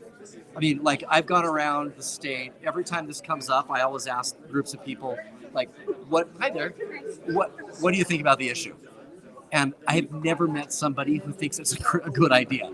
No, I take that back. I met an attorney once at a law firm, and Mike McHale thought it was a great idea when I talked to him. I think Mike was stirring the pot. I think he was trying to get people talking about it. But the reality is, it's just not going to happen. There was a bill that was sponsored to study this as part of other issues, and the bill didn't even get voted on. So not only does the legislature not want to do it, they don't want to study it. In fact, not only do they not want to study it, they don't even want to vote on whether to study it. Okay. So there's just no appetite anywhere. And what was funny, I was going to tell you the one guy who liked the idea. When he was a lawyer at a big law firm, and I'm like, do any of you think it's a good idea? And like, no one raised their hand. And then one guy goes, yeah, I do. I'm like, really? I'm like, tell me why. And do you know what he said? He said, I think it's a great idea because it works so well in D.C. with Merrick Garland. And I went, okay, then you and I are probably going to be on different ends of the political So you're endorsed by Mike Lee? I am endorsed by What do you think about Mike Lee as Attorney General under Trump 2.0? You know what? Mike is a genius, and I respect him. He's a constitutional genius. He understands the Constitution like no one I've ever met. And whether he is on the Supreme Court or the Attorney General or a member of the states or the the U.S. Senate, I mean, the reality is whatever he does, he excels at. I practiced law with Mike many years ago. We were in the same law firm. I saw him litigate. Like, we litigated together. I saw the way he thinks. The guy's a genius. Like he's made for this kind of thing. Cool. All right. So well, he's thank you great. very much. Thank you. What was your name one more time? Adam here? Bartholomew. Adam, thank you. Yeah. Thanks for being here. Yeah, Thanks for definitely. making the drive from Yeah, it's a long drive. from Yeah. Mason. That is a long drive. My other state delegate can't make it, so we got to get the word out. I love it. Thanks Cool. for doing it. Thank Thanks you. for being Yeah. All right, we got one more. Excuse me. Let's see if we can get Trent Christensen over here. How long did you 2 years? 10 years? Is it the rest of my life? All these questions nobody's asking. I just wanted to ask Trent a couple questions. Come up to you and say, "Do you want to interview me?" That makes me Oh, yeah. sound arrogant. So I'm sorry. What's your name? My buddy is the chair, Keemon Dixon. National Cool. Committee Let me get you on. Let me turn the camera around here. Oh, that. Okay. Let's see here. I just thought you wanted to interview him. National Committeeman. He literally knows everybody. Okay. And was Zach sings my praises. All right. I'm not that big. like 2 weeks ago. Oh, really? So, yeah. Good or bad? Yeah, good. I spoke. I spoke about the Equal Opportunities Initiative, the quote unquote anti-DEI bill. Okay. I just spoke to you about my experiences as a Black American, but at first and foremost, as an American, I think like I'm so, I don't want to say trained, but like in this society, you have to like differentiate yourself and say like, oh, I understand my Blackness, because I do. I understand. I'm proud to be a Black man. Don't get me wrong. And my family came here as slaves, and so I absolutely understand the journey of my generational path. And I would not be here if they were not enslaved. I wouldn't be here if they did not get their freedom, and I wouldn't be here if they didn't make that forward progression generation after generation to instill those American style values of seeking higher education, being able to get married, building a family. And despite the struggles that we went through as a people, we still progress in order to find success, in order to be excellent. That's awesome. And so I'm definitely proud of my Blackness. I'm definitely proud to be an American, but I don't need a handout. Mm-hmm. I just want the equal opportunity. What do you think about the state of California, a state that never had slaves, passing a bill to give reparations to people that never were slaves?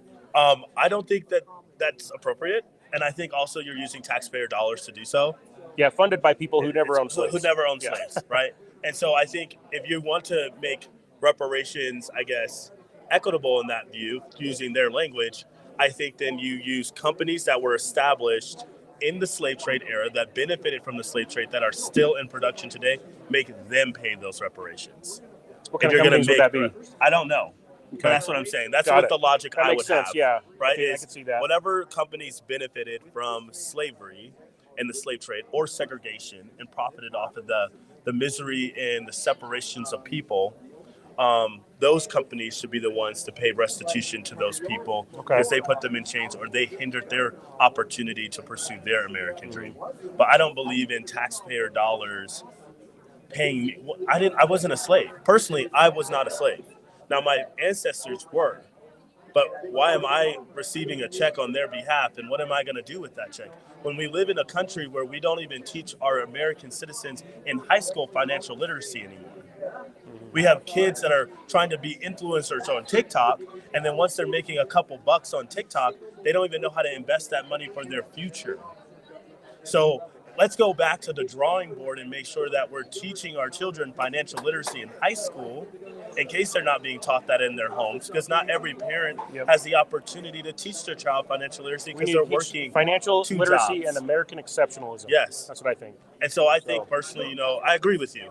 I think American exceptionalism and financial literacy, those are two things that we really need to teach our kids fundamentally, starting in grade school all the way to high school.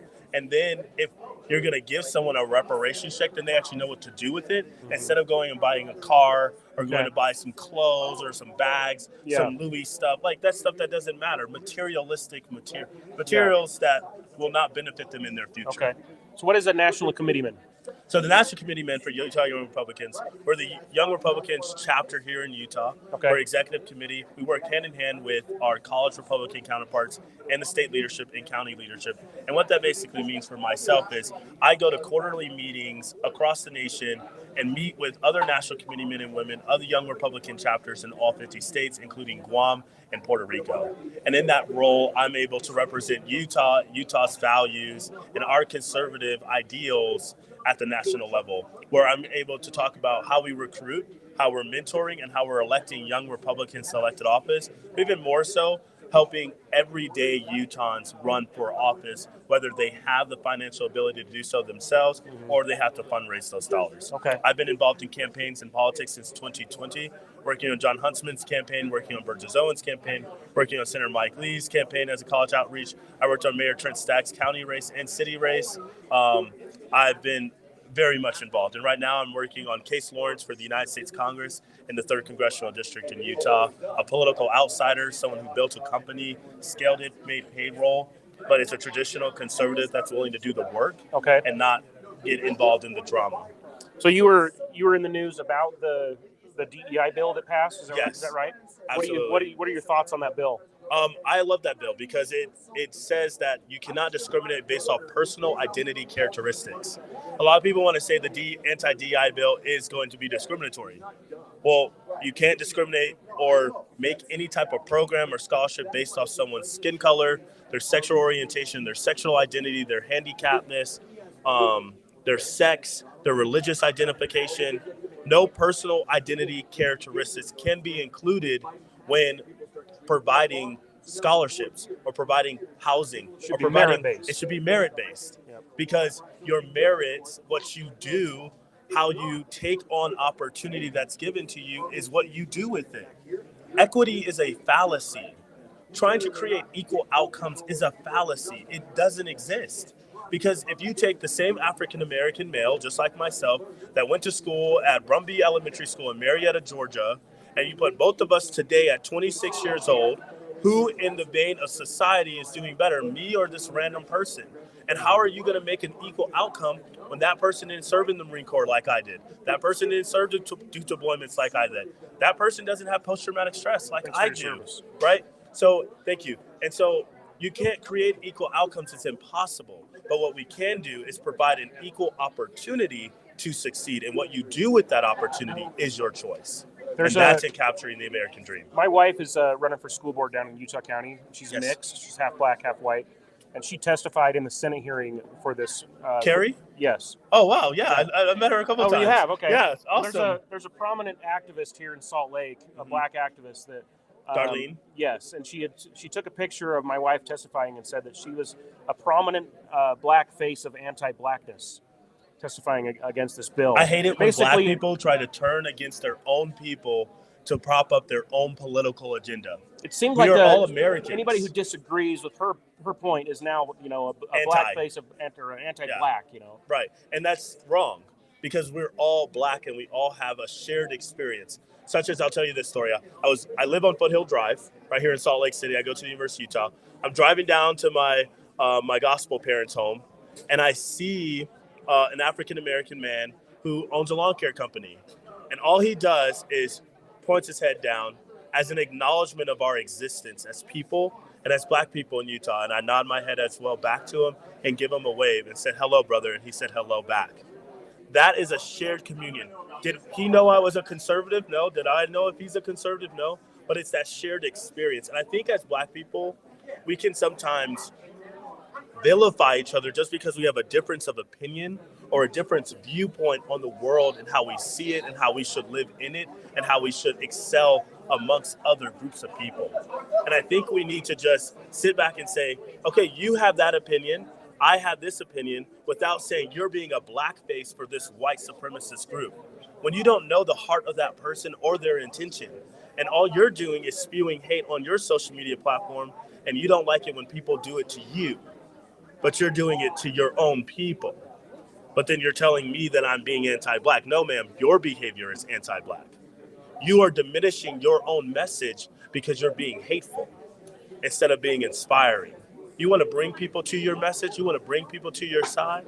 And you have to aspire to something greater than your own self. You have to bring community to other people. You have to share in community and bring people to your side and your message. And you do that by having a conversation, by talking about things, not speaking and spewing hatred from a social media platform that you won't say to somebody's face. Because I can guarantee Darlene McDonald will not say a single one of those words to Carrie's face. She wouldn't say it to my face, and that's called being a coward. Well, thank you. Thank you so much for the interview. Yeah, definitely. So what are you majoring in? I'm majoring in political science at the University of Utah while doing an emphasis in campaign management and city and state public policy. Okay. What I hope to do with that is to be able to go back to Washington and work for a member of Congress for a couple of years, and then also still go back and do more campaigning. I'm someone who does enjoy the campaign experience, not necessarily politics, but the campaign experience. I think being able to believe in a candidate, knowing that they're going to best serve the people in which they want to represent, and they do it on the basis of conservative, traditional, make our country great, which is faith in God. Your family comes first, and your career comes second. I think having fathers in the home. I was blessed to have a stepfather who raised me. I had a father who raised me as well, but he died when I was at a very young age, unfortunately. But I still had a father in the home, and what that instilled for me as a man today has given me the courage and the determination to know I can do anything. That's and awesome. Everything is possible because I have a father. Cool. And so I think faith, family, I think educational and equal opportunities and a free marketplace for ideas to flourish, where anyone can make a business, anyone can be a creator of their own American dream is the most important. So I hope to be able to find candidates, recruit them to run, help them run, and get them elected all across this nation. Cool. Thanks, man. Thank you so much. Yeah. Thanks for being a national committee for the Young Republicans. Thank you. I really appreciate it. Yeah, definitely. Thanks. Nice meeting you. Nice meeting you too. Oh yeah, I gotta get Trent. Yeah, no problem. 2 seconds for a politician, that's like 20 minutes.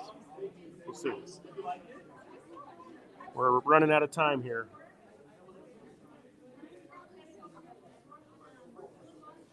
Had a lot of good people. That guy was super interesting.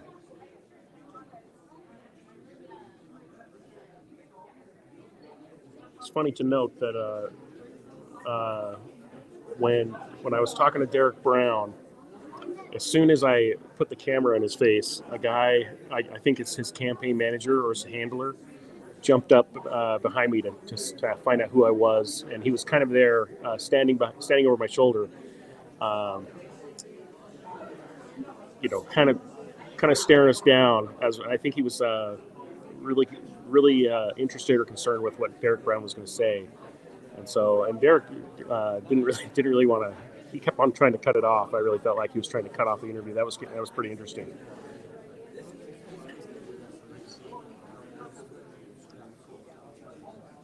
All right, here comes Trent.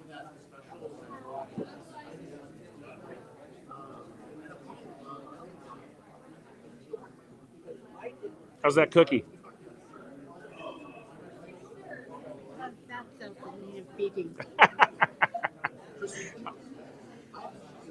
I better get one. They're good. Yeah, good.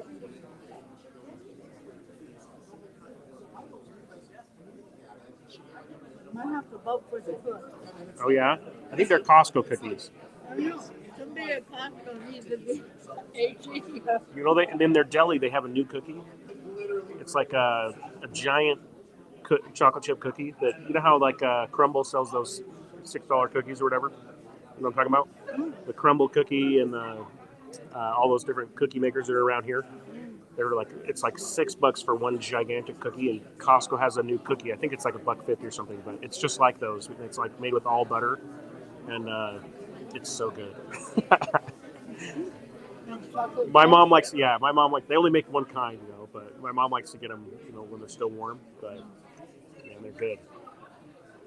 So you gotta go hang out at Costco till the cookies come out. You gotta go to the deli, yep. All right, here comes Trent.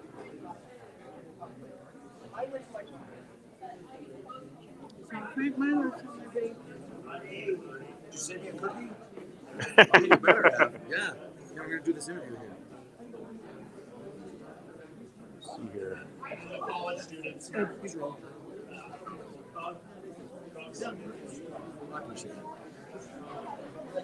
Trent Christensen, how you doing? Adam, how you doing? Good to see you. Good to see you.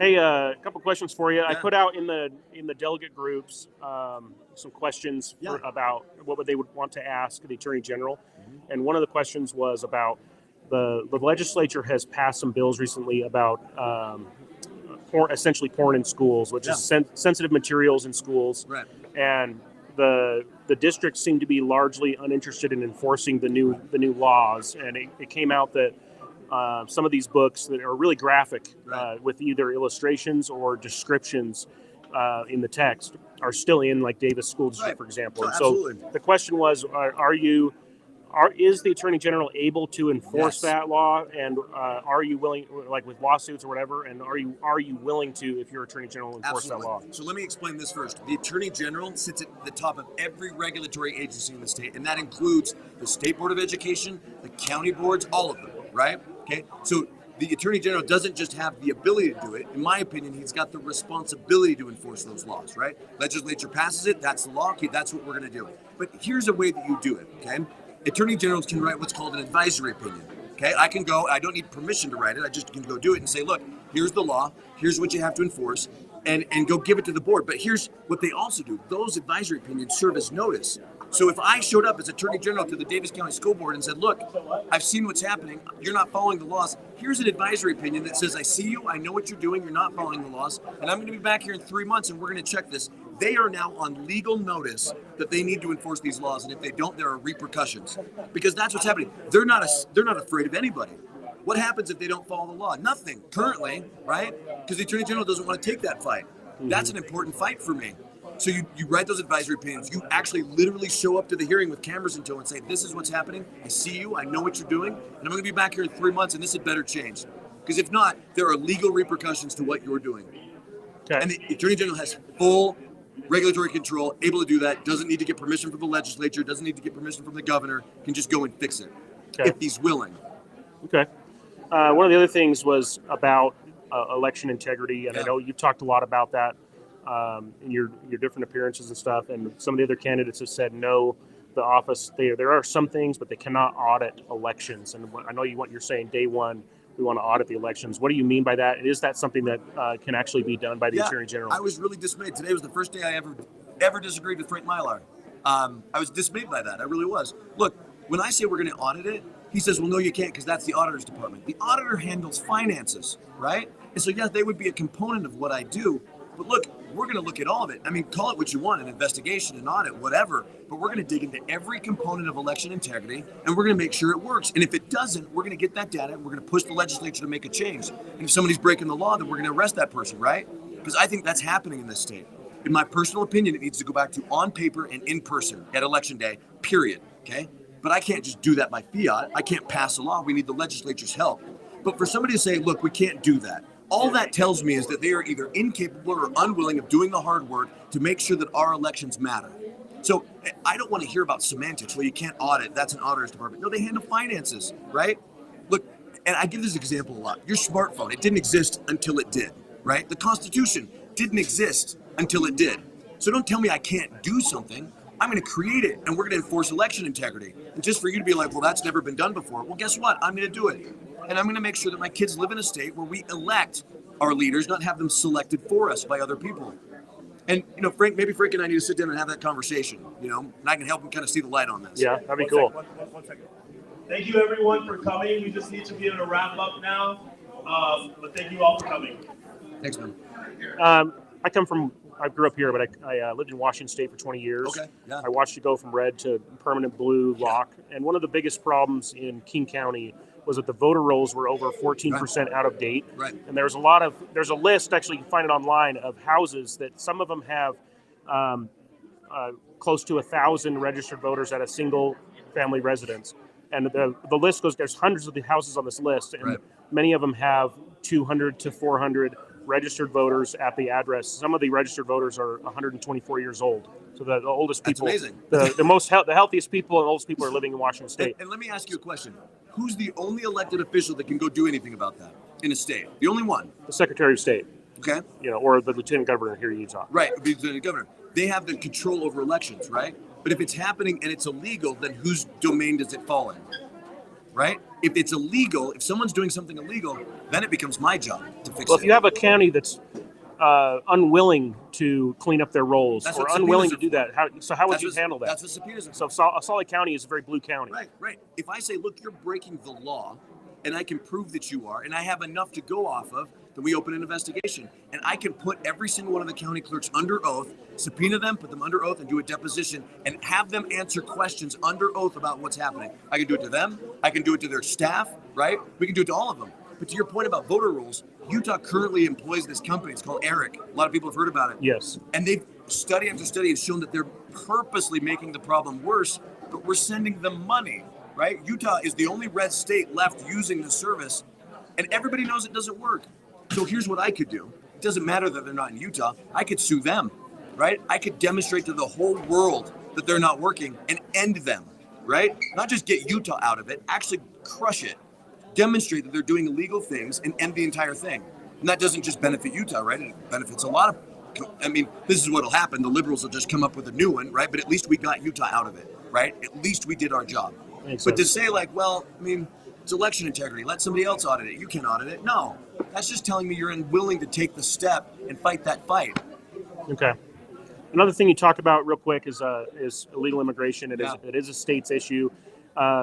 One thing that I get asked routinely is you have a lot of people who are here illegally because of our broken system. Right. And now they have a Utah State driving privilege card. They've taken out a mortgage. They have a car loan. They're working a full-time job. They're paying taxes into the system. They're not breaking our law. What do you do with those people? I know one thing what Trump has talked about is mass deportations of illegal immigrants. What do you do with those people that are contributing to our system because our system's broken? What happens to somebody who's got a home mortgage? What happens to somebody who's working full-time, never broken a law except for the one that they broke to get here? What do you do? Well, you have to start at the beginning of the problem, okay? And by that I mean, we're talking about people that are here that have mortgages. There are still millions of people, tens of thousands every day coming across the border, right? And so if we wait to answer that question for another 2 years, all of those, a chunk of those people will have mortgages and all that sort of thing. You need to stop the inflow, right? So you need to start where you can start. And I made this point in this debate, right? Look, there was an illegal that's been detained and deported multiple times that got arrested in American Fork with 30 pounds of fentanyl.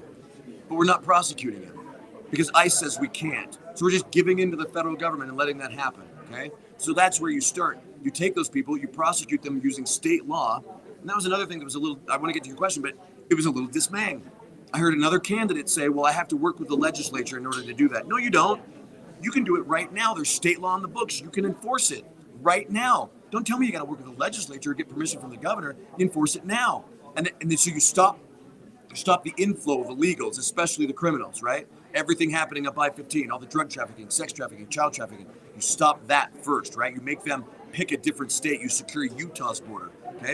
And then once you've done that, then you have to have this conversation. Like, have they broken laws? Well, they're here illegally, okay? So that's a conversation we need to have. But that's something where you have to get with, the policymakers and say, okay, what are we going to do with that? We've got the dreamers, all those different things. We got to talk about that. And it's something that's important to me for this reason. My mom's an immigrant. She's from Argentina. She moved here in 1963. She naturalized in 68.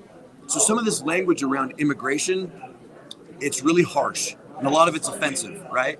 And we don't need that. We can have calm solutions to these problems. Like I'm the product of immigration. I'm proud of that, right?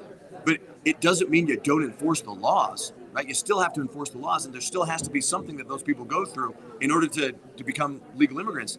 Nobody hates illegal immigration more than legal immigrants. Right? Oh, I know. My mom used to get so mad that we never had to pass the same test that she did to become an immigrant. She's like, I had to study forever for that test, right? We don't have to do that.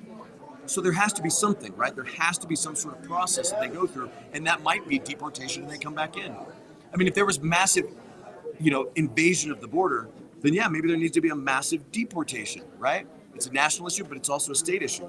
But the AGs have got to be engaged now and stop the inflow where everything else we're talking about is academic. People with mortgages, blah, blah, blah. Well, guess what? There's fentanyl coming up I-15. So let's start there first. Makes sense. Yeah. I know I employed a bunch of Mexican immigrants in a car dealership in Seattle. Yeah. And one of the things they talked to me about was we had the conversation when Trump was running for office was they said that there's a lot of criminals that prey specifically on their communities, and we had a guy that got deported for some criminal activity, and then he showed back up 8 months later.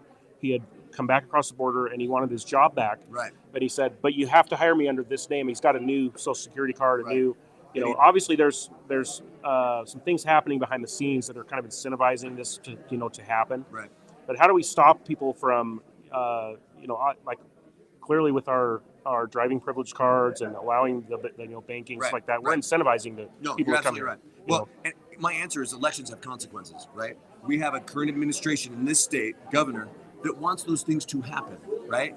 Like, I just get frustrated when people are like, we're not a sanctuary state. Yes, we are. If you walk like a duck and you talk like a duck, then you're a sanctuary state, right? And so as long as those policies stay in place, you're going to keep running into what we're talking about with, the people that have the mortgages and stuff like that. That has to change. And part of the role of a state attorney general, the state attorney general has a big bully pulpit. He can get up and talk, and people will listen if he's willing to have these conversations and say, look, here's what's happening. These policies are leading to us being a sanctuary state. These policies are leading to more people when they cross the border coming to Utah, okay? They come to Utah, they don't go to Idaho, right? They come here because we have policies they like that make their lives better.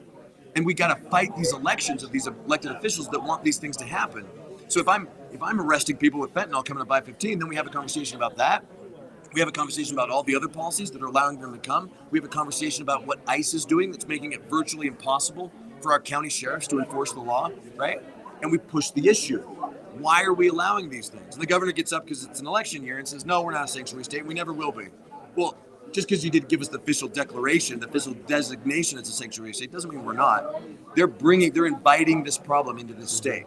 That's what needs to stop first. Cool. Well, thank you very much. Yeah, man. Appreciate you running. Appreciate it. Thank you. Thanks, everybody. All right. That's it. We're going to end the stream here. We got to wrap it up. We got to get out of here. They're going to lock the doors on us. Campaigning hard, so we shake a lot of hands. So thanks for tuning in to Main Street Media Utah. Be sure to share this video with any delegates or people that are concerned about where our state is headed. Have a good day.